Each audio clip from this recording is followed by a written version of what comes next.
Now, solving a system of equations, this means trying to figure out where two lines intersect, like these over here. We can see that they intersect right here. And previously, we learned just to graph them and determine what the ordered pair is. But some lines don't intersect at perfect numbers, perfect whole numbers. You see how these lines intersect, and it's kind of, I mean, we don't go all the way over 1 to the intersection. We kind of go over 2/3, maybe 3/4 of the way, and then we go up about half. Sometimes when you graph lines, you're unable to see exactly where they intersect. And that's why we need another method to solve systems of equations. Take, for example, x minus 2y equals 7, and then 3y equals 6x plus 2. We have two different linear functions here. Now, previously what we would do is solve both of them for y so that they were in slope-intercept form, because then we could graph them. But we're not sure that these two linear equations will have a perfect whole number intersecting point. So instead, let's use substitution. Substitution. In order to solve for substitution,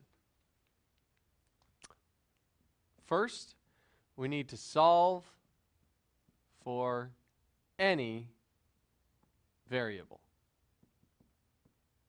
The key word here is any. Usually we've been solving for y, because then it's in y equals mx plus b format. When we're solving a system of equations with substitution, solve for any of the variables. And in fact, solve for the easiest one. Look at the different variables. X, y, y, x. Which one of these four variables appears to be easiest to solve for? This one would be kind of easy because we just divide both sides by 3. But wouldn't x be the easiest? We only have to perform one operation to solve for x.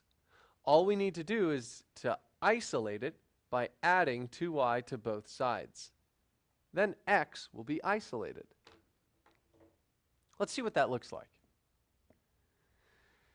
This is minus 2y, so in order to isolate for x, we have to do the opposite operation, which is adding 2y.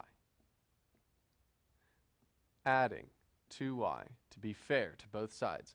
So negative 2y plus 2y, those cancel out. We're left with x equals 7 plus 2y. We've solved for the easiest variable. Step 2. Input the value of that variable into the other equation.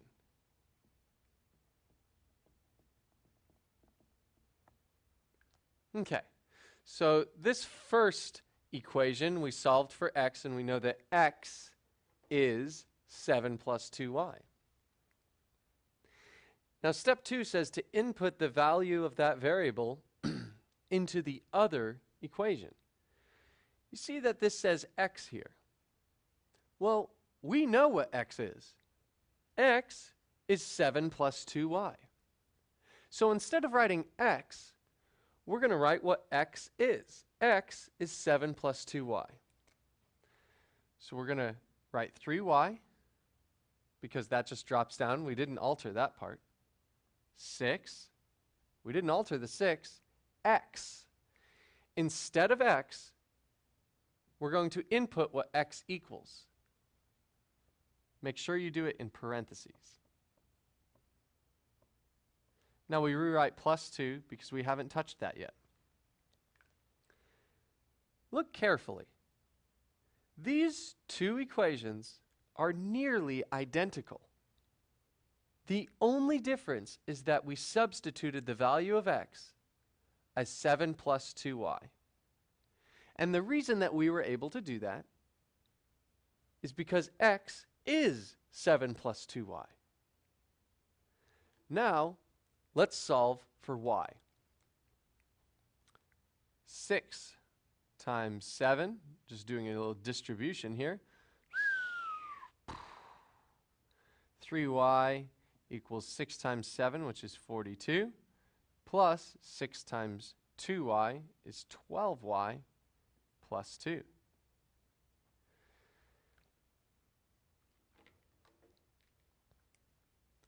Now, we have variables on both sides of the equation. Let's reunite the long-lost y's. Let's bring this 12y over here. That way the numbers are on one side of the equation, the constant numbers, and the variables are on the other side. So in order to isolate here, 12y minus 12y would be nothing. So we eliminate 12y. But if we do it to one side, we have to do it to the other. We're now left with 3y minus 12y, which is negative 9y, equals, well, 42 plus 2. We can combine those because those are just both constant numbers. 42 plus 2 is 44. So negative 9y equals 44. Last step. Negative 9y is like saying negative 9 times y, because when coefficients and variables are back to back, that means multiplication.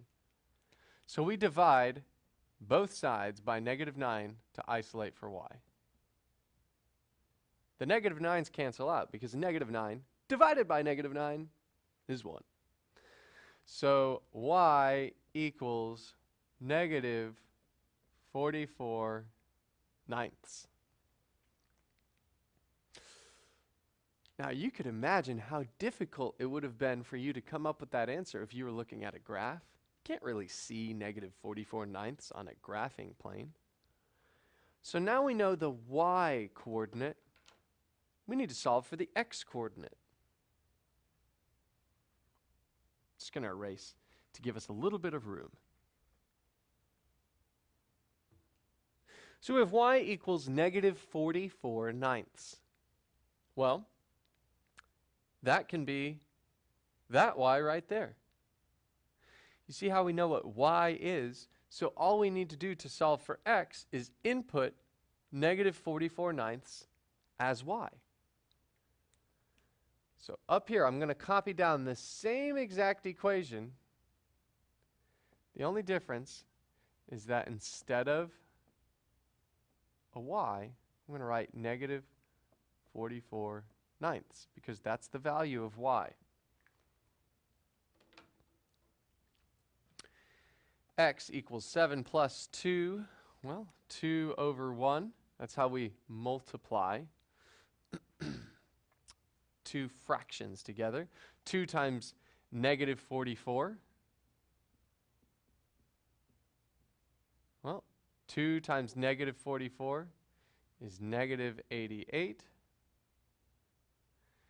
And then 1 times 9 is 9.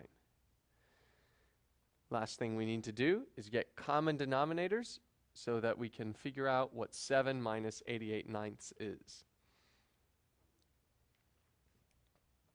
7 is like 7 over 1. So if we want the denominator to say 9, just multiply the denominator by 9.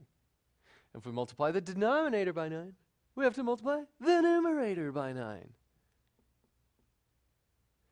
So x equals 63 ninths minus 88 ninths.